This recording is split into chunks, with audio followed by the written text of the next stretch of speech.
ஒரு வியூவர் ஒரு கொஸ்டின் ஒன்று ரைஸ் பண்ணியிருக்காரு. அதாவது 20 வருஷம் கழிச்சு ஒரு ரெஜிஸ்ட்ரார் வந்து மேலே ஒரு ரிட் பெட்டிஷன் ஒன்று ஃபைல் பண்ண முடியுமா? அது 20 வருஷம் வழக்கு மூலம் நடந்து 20 வருஷம் ஆச்சு. அதாவது ஒரு செட்டில்மெண்ட் டீடை ஒரு ரெஜிஸ்ட்ராரோட அசிஸ்டன்ஸோட யூனிலேட்ரலாக ஒருதலைபட்சமாக கேன்சல் பண்ணப்பட்டிருக்கு. அந்த செட்டில்மெண்ட் டீடை கேன்சல் பண்ணதுனால அந்த ரெஜிஸ்ட்ரார் மேலே 20 வருஷம் கழிச்சு, இந்த சம்பவம் நடந்து 20 வருஷம் ஆச்சு, 20 வருஷம் கழிச்சு ஒரு ரிட் பெட்டிஷன் ஃபைல் பண்ண முடியுமா? அது செல்லுமா, மெயின்டைனபிளா அப்படின்னு சொல்லி ஒரு வியூவர் ஒரு கொஸ்டின் ஒன்று ரைஸ் பண்ணியிருக்காரு. அதை பற்றி அது சம்மந்தமாக தான் இன்றைக்கி நம்ம பார்க்க போகிறோம்.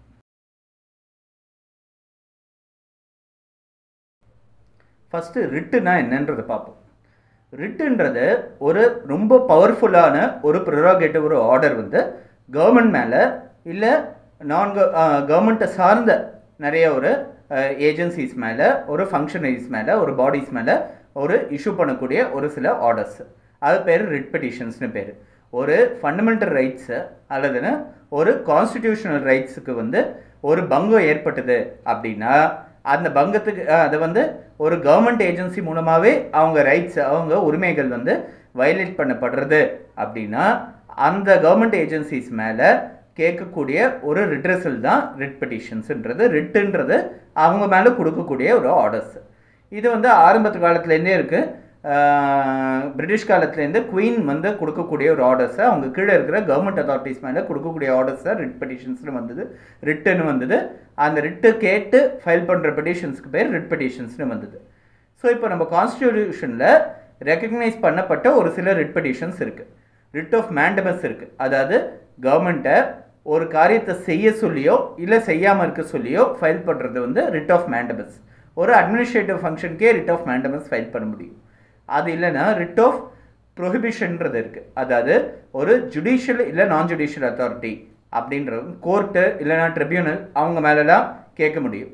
அவங்க வந்து ஒரு பர்டிகுலர் காரியத்தை இயற்கை நீதிக்கு புறம்பாக செய்கிறாங்கன்னா, இல்லைன்னா அவங்களுக்கு இருக்கிற வரம்பு மீறி செய்கிறாங்க, ஜூரிஸ்டிக்ஷனை மீறி செய்கிறாங்க அப்படின்னா ஹைகோர்ட் மூலமாக இல்லை சுப்ரீம் கோர்ட் மூலமாக அது மேலே ஒரு தடை ஒன்று வாங்க முடியும்.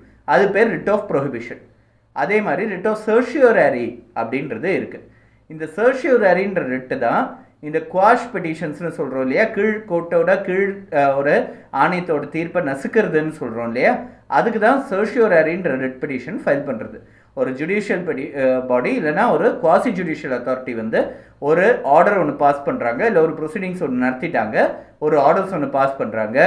அந்த ஆர்டர்ஸ் பாஸ் பண்ணுறதுக்கான அதிகாரம் அவங்களுக்கு இல்லை அப்படின்னா அந்த பாஸ் பண்ணப்பட்ட ஆர்டர்ஸ், ப்ரொஹிபிஷன் வந்து பாஸ் பண்ணுறதுக்கு முன்னாடி கேட்குறது ரிட் ஆஃப் சர்ஷியோரரி. அப்படி பாஸ் பண்ண ஆர்டர்ஸ் வந்து செல்லுபடி ஆகாதுன்னு சொல்லி அதை வந்து செட்டிசைட் பண்ணுறதுக்கோ கேன்சல் பண்ணுறதுக்கோ குவாஷ் பண்ணுறதுக்கோ பவர்ஸ் வந்து இந்த ரிட் ஆஃப் சர்ஷியோரரியில் இருக்குது.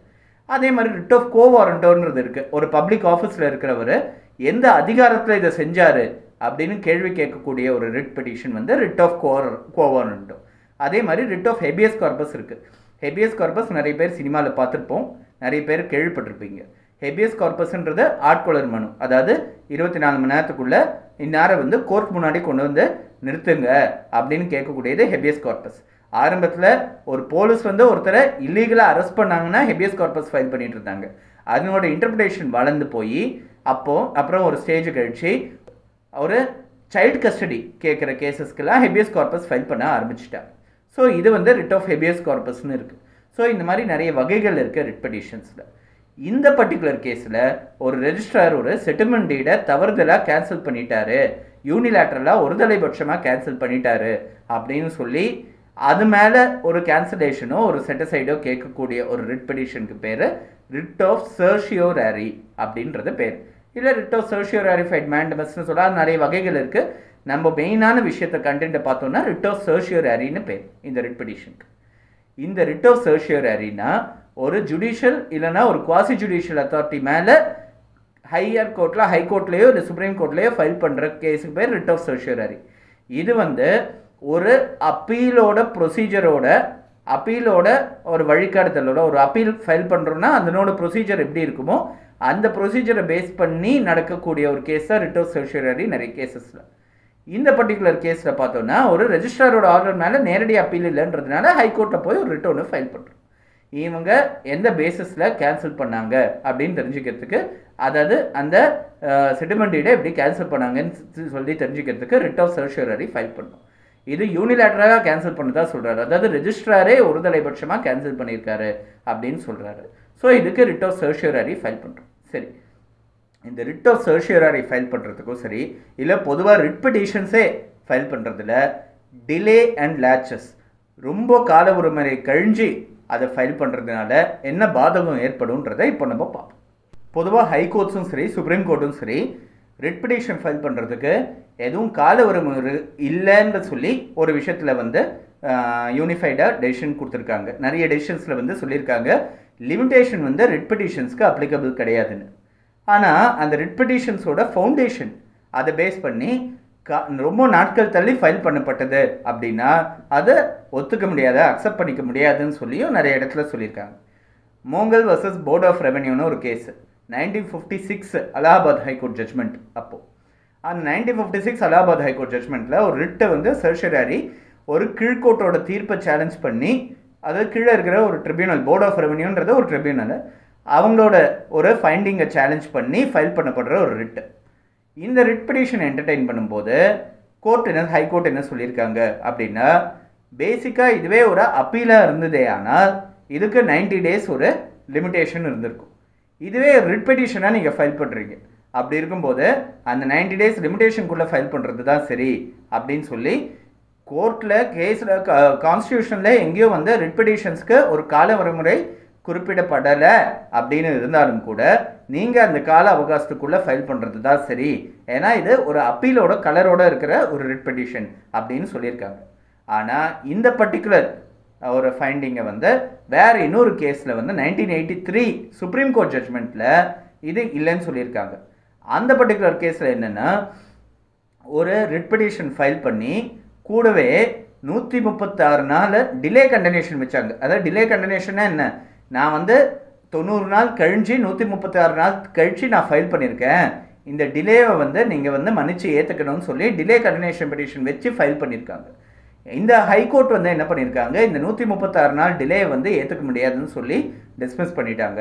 ஆனால் சுப்ரீம் கோர்ட்டுக்கு இந்த கேஸ் வரும்போது சுப்ரீம் கோர்ட் வந்து கிறிஸ்டல் கிளியராக சொல்லியிருக்கு, கான்ஸ்டியூஷனில் அரசியலமைப்பு சட்டத்தில் எங்கேயுமே ரிட் பெட்டிஷன் இத்தனை நாட்களுக்குள்ளே ஃபைல் பண்ணணும்னு இல்லவே இல்லை. அப்படி இருக்கும்போது நீங்கள் வந்து டிலே கண்டினியூஷன் கேட்டதே வந்து பேஸ்லெஸ்ஸு.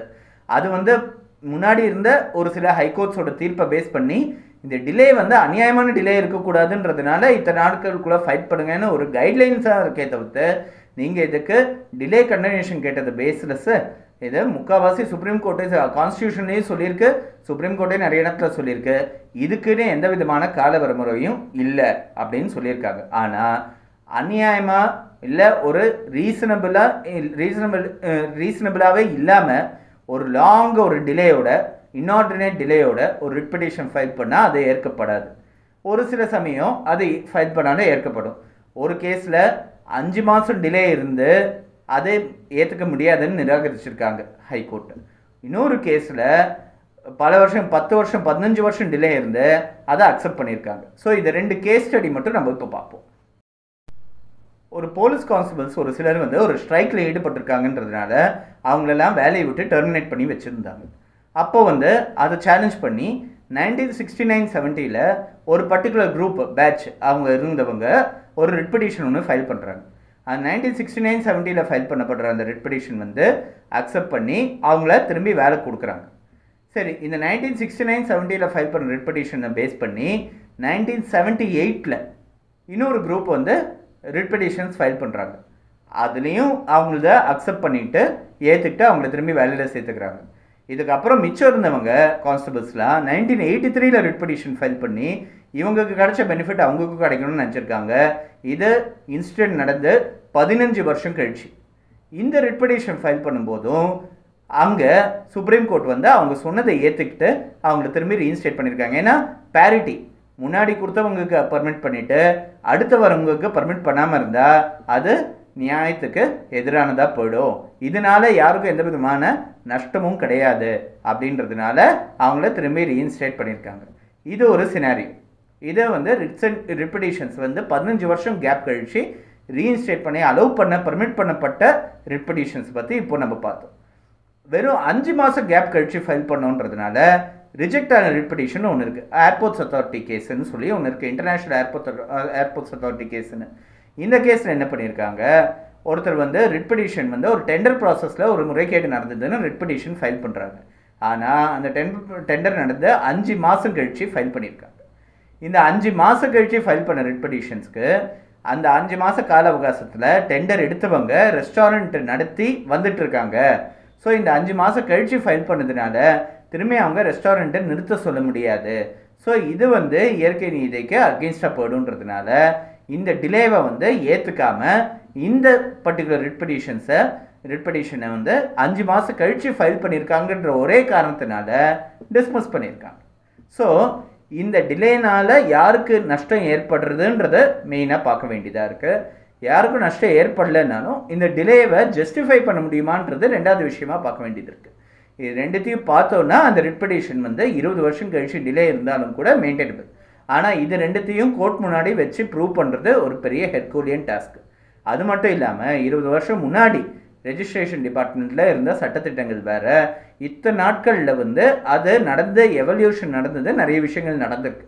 அப்படி இருக்கும்போது ரொம்ப கேர்ஃபுல்லாக நம்ம இதை ஃபைல் பண்ணி கொண்டு வர வேண்டியது அவசியமாக இருக்குது. நிறைய விஷயங்களை கன்சிடர் பண்ண வேண்டியதாக இருக்குது. ஏதோ ஒரு ரெஜிஸ்ட்ரார் வந்து ஒரு டாக்குமெண்ட்டை யூனிலேட்ரலாக கேன்சல் பண்ணதுக்கு ஃபைல் பண்ணுற ரிட் பெட்டிஷன். இதுவே எதிர்பார்ட்டி வந்து கேன்சல் பண்ணியிருக்காரு, யூனிலேட்ரலாக கேன்சல் பண்ணியிருக்காரு, அதை ரெஜிஸ்ட்ரார் வந்து ரெஜிஸ்டர் பண்ணியிருக்காரு, அவர் ரெஜிஸ்டர் பண்ணதை ஏற்றுக்க முடியாதுன்னு நம்ம ரிட் பெட்டிஷன் ஃபைல் பண்ணுறோம் அப்படின்னா ஹைகோர்ட் என்ன சொல்லுவாங்கன்னா, நீங்கள் இதை சிவில் கோர்ட் மூலமாக தான் இதை முறையிடணுமே தவிர்த்து ஹைகோர்ட்டுக்கு வந்து ரிட் பெட்டிஷன் மூலமாக நீங்கள் முறையிட முடியாது அப்படின்னு சொல்லி அந்த கேஸை டிஸ்மிஸ் பண்ணுவாங்க.